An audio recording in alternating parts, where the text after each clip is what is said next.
Aquí tenemos al doctor Boris Lozano, médico del Ministerio de Salud, responsable de epidemiología en su centro de labores. Tenemos una pregunta que es, en primer lugar, ¿qué es el coronavirus? Bueno, en primer lugar, buenas noches. Nos encontramos ante una enfermedad del tipo viral. Se le dice nuevo coronavirus porque anteriormente ya hemos tenido problemas con coronavirus como causa de epidemia o como causa de enfermedad en varios países, ¿no? En varias regiones. El nombre científico de este coronavirus es SARS-CoV-2. Ha existido anteriormente un SARS-CoV-1, ¿no? Son similares, ¿no? Y el nombre que se le ha dado en el año 2019 a raíz de su descubrimiento es COVID-19, ¿no? COVID por coronavirus y 19 del año. Es un virus del tipo ARN. Hay dos formas de virus que nos afectan, ARN o ADN, según su información genética que lleva dentro, ¿no? ¿Y por qué es importante saber esto? Porque significa que es un virus que puede mutar con facilidad, puede cambiar rápidamente y por eso se hace un poco más difícil poder abordarlo o tratarlo. Este virus se cree que se inició a través de un contagio, es un tipo de zoonosis que inicia en los animales. Se cree que el origen ha sido en un murciélago, pero que no ha contagiado directamente a las personas, sino ha buscado un hospedero intermedio, tal vez una especie de gato salvaje en China conocido como civeta, pero son teorías. Lo concreto es que el origen ha sido en el murciélago y esta no va a ser ni la primera ni la última vez que van a haber este tipo de epidemias. Nos esperan posiblemente más adelante nuevos tipos de infección por virus similares. ¿Cuáles son los principales síntomas de la COVID-19? El COVID-19 tiene una propagación básicamente aérea. Ataca o afecta vía respiratoria, se propaga vía respiratoria. Desde una persona enferma que adquirió por esa vía de transmisión el virus, ingresa a su sistema respiratorio, inicia un proceso de replicación, de multiplicación y de ahí empieza a manifestar los primeros síntomas. Pero tiene una particularidad este virus. Del total de personas que se contagian, es aproximadamente un 80% de personas que no manifiestan síntomas, un 13 a 15% que sí pueden manifestar síntomas, pero son leves, y un menor porcentaje, alrededor de 5%, que manifiestan síntomas de mayor severidad o gravedad.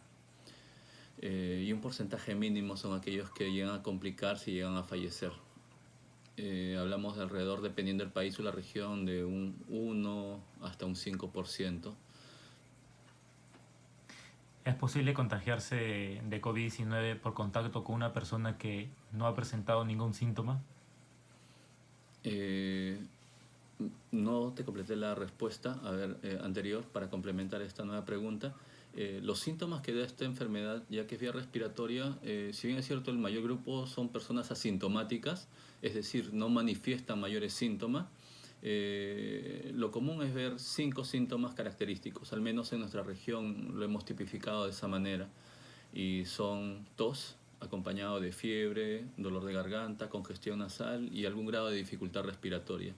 Son los síntomas más característicos que hemos encontrado y casualmente es parte del diagnóstico que se hace, considerar 2 de esos síntomas para considerar un caso sospechoso. Pero hay otros síntomas que también se han encontrado o se ven con frecuencia, ¿no? Como son la pérdida del olfato, la pérdida del gusto, dolor abdominal que puede estar acompañado de posiciones tipo diarreicas, sensación de cansancio mayor en la persona, ¿no? Una gran debilidad se llama esto, dolor de cabeza y algunas manifestaciones en la piel.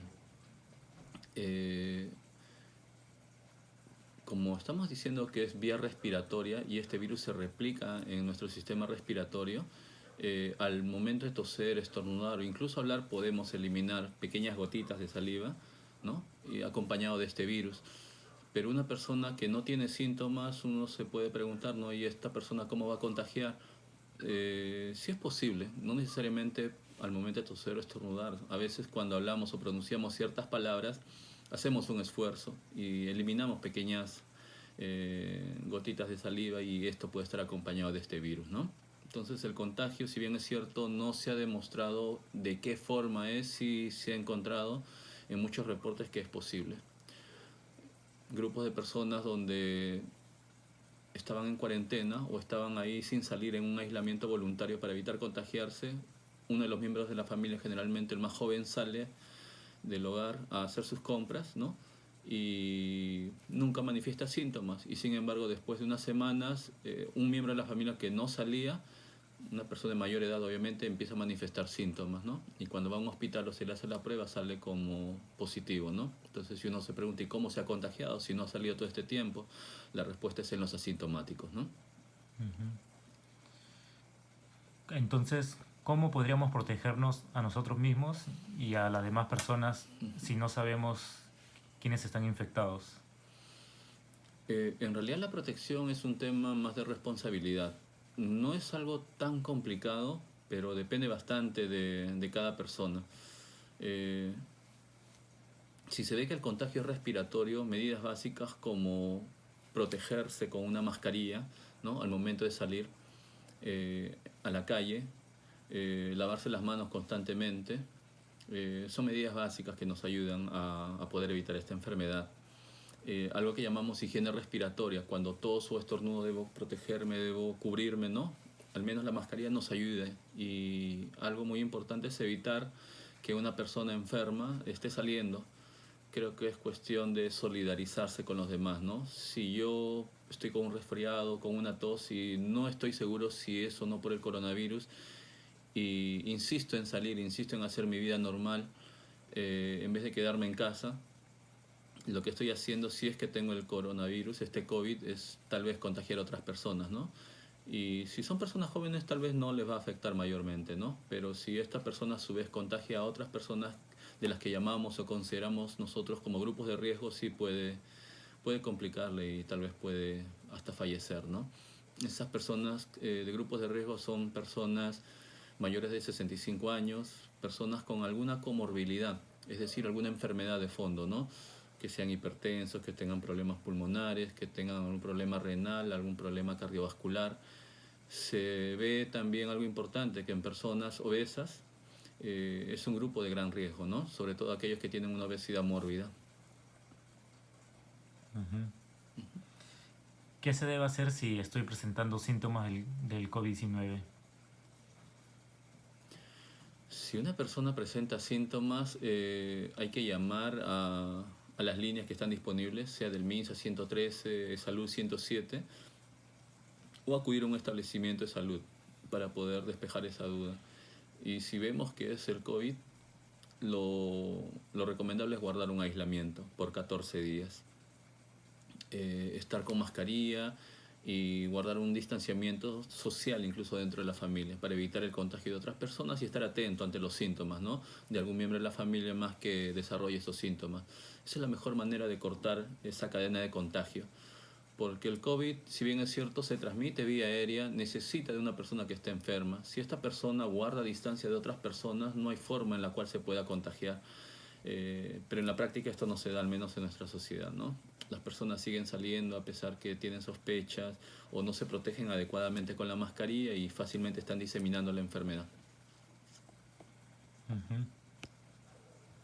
Eh, ¿Quiénes son las personas de alto riesgo del coronavirus? Justo lo acabo de mencionar, pero a ver, vamos a reafirmar. Grupos de riesgo se considera aquellas personas mayores de 65 años y sobre todo que tengan alguna comorbilidad. A la cabeza un factor de riesgo es que sea obeso. Ahora, si a eso le sumamos una persona hipertensa, diabética, eso no lo mencioné, con problemas respiratorios, son los principales grupos de riesgo. A eso se agregan personas con algún problema renal, algún problema cardíaco y olvidé mencionar también personas con algún grado de inmunodeficiencia, es decir, que su sistema inmunitario esté decaído por alguna razón. Puede ser porque tiene cáncer, puede ser porque tenga una enfermedad como el VIH, puede ser porque esté sometido a una quimio o radioterapia, ¿no? O porque tenga alguna enfermedad reumatológica y esto le esté produciendo algún grado de disminución de sus defensas debido al uso crónico de corticoides, ¿no? Estas personas son las que estarían llamadas a evitar estar saliendo. estar protegiéndose y sus familiares conscientemente tratando de evitar exponer a estos familiares, ¿no? Hasta que tengamos una vacuna disponible, que eso al parecer va a demorar todavía un tiempo. ¿Cuál es el porcentaje de mortalidad de la enfermedad en el Perú y a nivel mundial aproximadamente? Bueno, esto ha ido aumentando a través del tiempo, ¿no? Son apenas, son 6 meses y ya ha cobrado muchas vidas, ¿no?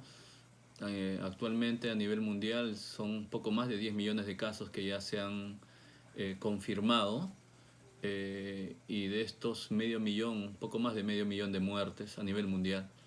Ahora, a nivel nacional en nuestro país, también hemos estado en una escalada, todavía no estamos en una etapa de control de esta epidemia o en un descenso. Estamos entre que seguimos aumentando de casos o se quiere estabilizar esa curva epidémica, ¿no? Tenemos cerca de 9.500 fallecidos en el país, ¿no? Y cerca ya casi de 300.000 casos, 295.000 casos en total. Pero acá sí hay que tener una consideración. Esos son casos que están diagnosticados con alguna prueba, sea que le hayan hecho la prueba rápida, es decir, un examen de sangre donde se detecta unas inmunoglobulinas, o que le hayan hecho un hisopado, es decir, toma de muestra de células de nuestra nariz, de células a través de la nariz, ¿no? Un hisopado nasofaringeo se llama, son las pruebas moleculares. Estos datos que les he mencionado de casos confirmados son estos, pero hay un gran número de casos que no están siendo diagnosticados, ¿no? Y conforman un número mayor, un grueso mayor en realidad. Tal vez las cifras sean mayores a las que les he mencionado. ¿Cuál es la edad promedio del mayor porcentaje de fallecidos en el Perú? A mayor grupo, a mayor edad, hay una regla, mayor complicación. Se dice que las personas con mayores de 75 años, 80 años son aquellos que están, hablando solamente como factor de riesgo de la edad, son aquellos que están complicándose más y llegando a fallecer. Y creo que esto es entendible, ¿no? Porque su organismo, su sistema inmune no es el mismo que el de una persona joven. Además, teniendo en cuenta que ellos tienen otras comorbilidades, eso también cobra sentido en este grupo, ¿no? Son los más afectados. Pero se ha visto casos de complicaciones en todas las edades, en menor porcentaje, incluso en niños, incluso fallecidos, ¿no? Pero es en un menor porcentaje. ¿Qué tan efectivo es la prueba rápida en el coronavirus? Disponemos actualmente nosotros como país de dos tipos de pruebas. Las pruebas serológicas, es decir, las pruebas rápidas, ¿no? Aquellas que se obtienen tomando una gota de sangre del paciente sospechoso. Y estas pruebas nos puede dar una idea aproximada de que la persona está enferma. ¿Cuál es el problema con estas pruebas? Es que si se realizan durante la primera semana de inicio de síntomas o de inicio de enfermedad, tal vez salga negativa, a pesar que la persona esté enferma, no significando esto de que la persona está sana, ¿no? Nos puede dar, en otras palabras, un falso negativo. Estas pruebas empiezan a hacerse positivas a partir de la segunda semana con mayor frecuencia, ¿no? Y pueden durar un tiempo más. Entonces, en las primeras semanas no nos sirven de mucho.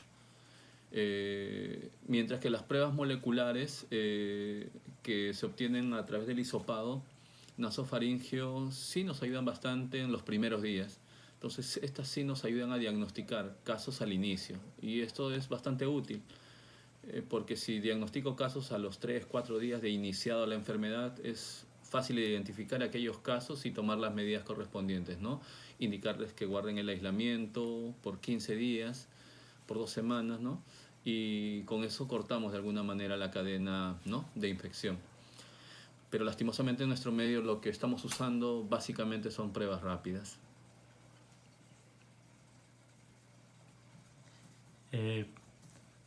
¿Por qué, a pesar de ser uno de los primeros países en reaccionar a tiempo contra el coronavirus, somos uno de los países con mayor contagios a nivel mundial? Lastimosamente fuimos felicitados por la Organización Mundial de la Salud en un inicio, pero todo ese esfuerzo, buena voluntad y toda esa inversión que tuvo el gobierno y muchas entidades al final no sirvió de mucho porque caímos víctimas de nuestra propia idiosincrasia, de nuestra propia forma de vivir. Eh, Mi percepción es que es la misma gente la que ha provocado esto. Eh, Creo que en otros países, como Europa, por ejemplo, las personas, si bien es cierto, fueron golpeadas más fuerte porque ahí primero llegó esta enfermedad, pero después ha sido medianamente controlado debido a que su misma población ha observado las medidas que les recomendaban, ¿no?